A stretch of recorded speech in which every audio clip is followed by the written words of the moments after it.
CMA type of the process, 30, 60, 90, 120 days is preferable. I've got a neighbor who would like to list his house, but it's really small for the area. So like there's not a lot of comps in terms of square footage. There are like a lot of sales on the street. So I was wondering, in your opinion, is it better to go back farther to find better comps for that specific property, or to have ones that are a larger size that have been more recent closures? Yeah, so this is where I come into where I said that doing a market analysis is more of an art than it is a science. So I've always did a very methodical approach to it. So I would go off of what appraiser guidelines are. So you want to go plus or minus 10% as far as square footage, and then you want to keep things as close as possible within like maybe a 6-block area, and nothing that is sold more than within the last year, probably within not the last 3 or 6 months. So I would start down very conservative, and then just like be a DJ and slowly, open up the area as such. And that's why it's so important to be an expert in the area. When I had my national team at the beginning, I was reviewed all the broker price opinions, which are just CMAs.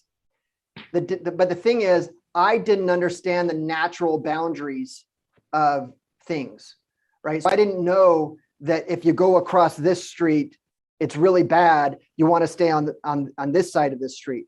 And that's where your expertise as a real estate professional comes in, because someone who just comes in out of the area, you're in Seattle, say like somebody from a different city comes in and tries to poach in your area, they're not going to know that either. So, and then you're going to want to explain that to the seller. Hey, here are the comparables that I came up with. Here's the reason why I used them, and here's the reason why I didn't use these, right? So you're anticipating their questions, and as long as you can anticipate their question, rarely do they come up with objections. But if you eliminate it and they know about this house that just sold, but you're not using it, now they're going to come back to you and say, hey, Julie, I don't know why, how'd you come up with this number? This house over here just did this. Well, what they didn't know is that it's, 20% bigger, and, whatever reason it may be. So I would say the best answer I can come with that is the closer the sale, the better you use, the most like the property is. So just go down to that bare minimum and just really start gradually hitting each one, going out as far as you can. Along those lines, would you include the explanation? So, if I'm sending up this packet before I'm meeting with him, would you send that in advance, an explanation, or you have that as a conversation about how you select CMA, the comparable? So I think that's going to come down to what you feel comfortable doing. So one of the things, my belief system is I'm an open book. I want to make sure that the consumer has all the information so they can make a sound decision, because what I don't want to do is I don't want to sit down with them and have an I think about it objection. Because when you get that, I need to think about it. I need to talk to my wife. I need to talk to my husband. Those are things that could be averted, because, you really want to look at that listing process as a signing ceremony. So if you just look at the way that most consumers purchase, we're in our discovery phase, we're looking for all the information. Most people look for, when it comes to a professional service, what do you do? How much does it cost? Those are two variables that have to happen, that have to occur before they're willing to have any further conversation. It's like buying a car. Okay, I want to buy a Lamborghini. It costs $250,000. Okay, I'm not going to buy a Lamborghini anymore. Maybe I got to go look at a Honda. So, and it saves your time too, right? There's a Richard Silver in Canada, in Toronto, top agent within Sotheby's International Realty in Canada. He was one of our cameo appearances.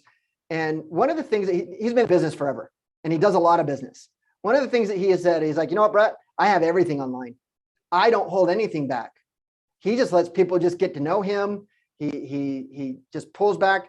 Because what I find in this modern consumer if they can't find information, and it's specific information, that they get they start feeling that they're salesy. For instance, my son is 6 and I came up in the martial arts, and it's about time that I want to put him in martial arts. So what do? I start looking at martial arts studios. I go to their websites. I see what style it is. I see the instructor and such, and I'm looking for the price.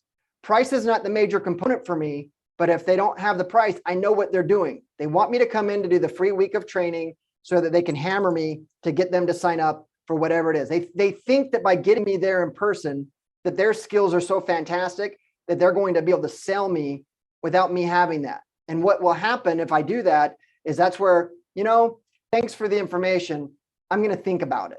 That's where that I think about it comes in, right?